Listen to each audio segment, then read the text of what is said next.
ഒരു ഇന്ത്യൻ പൗരൻ മണ്ണിനടിയിൽ അകപ്പെട്ടിട്ട് ഇന്നേക്ക് 7-ാം ദിവസം.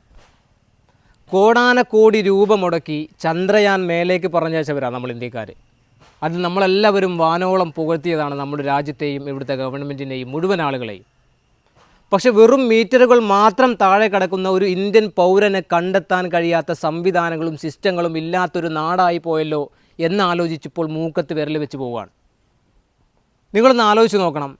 ആ സ്ഥാനത്ത്, ഈ അർജുൻ എന്ന് പറയുന്ന ആ യുവാവിൻ്റെ സ്ഥാനത്ത് ഇവിടുത്തെ ഇന്ത്യയിലെ ഏതെങ്കിലും ഒരു രാഷ്ട്രീയ പാർട്ടിയുടെ നേതാവോ അല്ലെങ്കിൽ ഒരു MLA യോ അല്ലെങ്കിൽ ഒരു മന്ത്രിയോ അല്ലെങ്കിൽ ഈ ഒരു മന്ത്രിയുടെ അകന്ന ബന്ധുവായ ഏതെങ്കിലും ഒരു മനുഷ്യനാണ് ആ മണ്ണിനടിയിൽ കടന്നുവെന്നെങ്കിൽ നിങ്ങളൊന്ന് ആലോചിച്ച് നോക്കി. ഇവിടുത്തെ സിസ്റ്റം 24 hours അതിനുവേണ്ടി രക്ഷാപ്രവർത്തനം നടത്തുമായിരുന്നു. ഇതൊരു സാധാരണക്കാരനാണ്.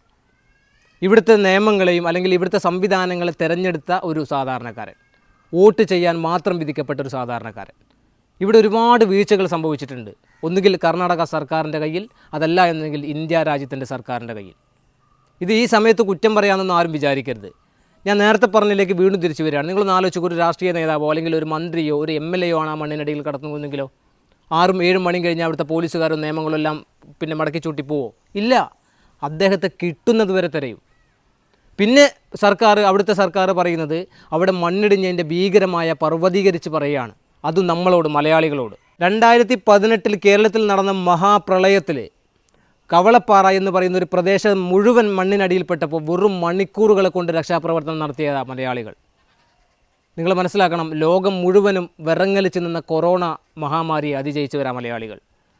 കോഴിക്കോട് എയർപോർട്ടിൽ ഒരു റൺവേയിൽ നിന്ന് ഫ്ലൈറ്റ് തെന്നി താഴെ വീണപ്പോൾ ഒരുപാട് ആളുകൾ മരിച്ചപ്പോൾ കോടാനക്കോടി രൂപ ചെലവഴിച്ച് വാങ്ങിയ തങ്ങളുടെ ലക്ഷറി വാഹനങ്ങളിൽ രക്തമാകുന്നത് നോക്കാതെ മനുഷ്യത്വത്തിന് വില കൊടുത്ത് അവിടെ രക്ഷാപ്രവർത്തനം നടത്തിയ മലയാളികൾ.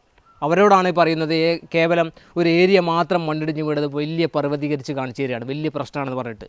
അതും മലയാളികളോട്. ഇവിടുന്ന് ഒരുപാട് സന്നദ്ധ പ്രവർത്തകർ അവിടെ പോയിട്ടുണ്ട്.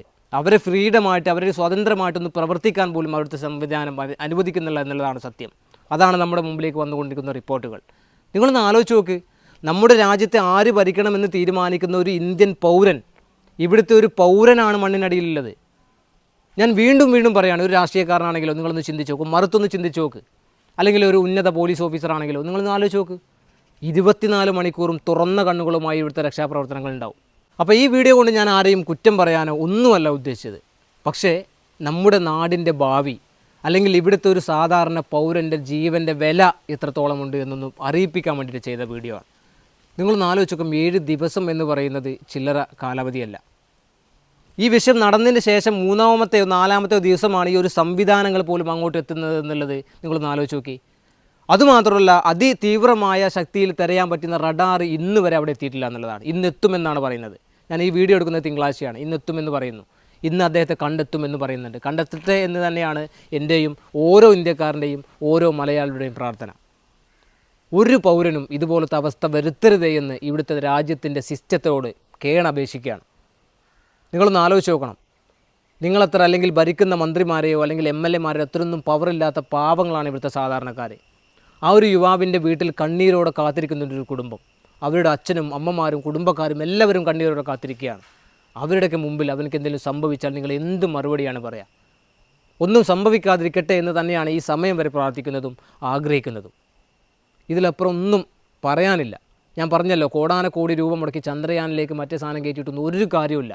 രാജ്യത്തിൻ്റെ പൗരന്മാരുടെ ജീവന് വില കൽപ്പിക്കാത്ത കാലത്തോളം എന്ത് നേടിയിട്ടും ഒരു കാര്യവുമില്ല എന്ന് മാത്രമേ എനിക്ക് പറയാനുള്ളൂ. ബൈ.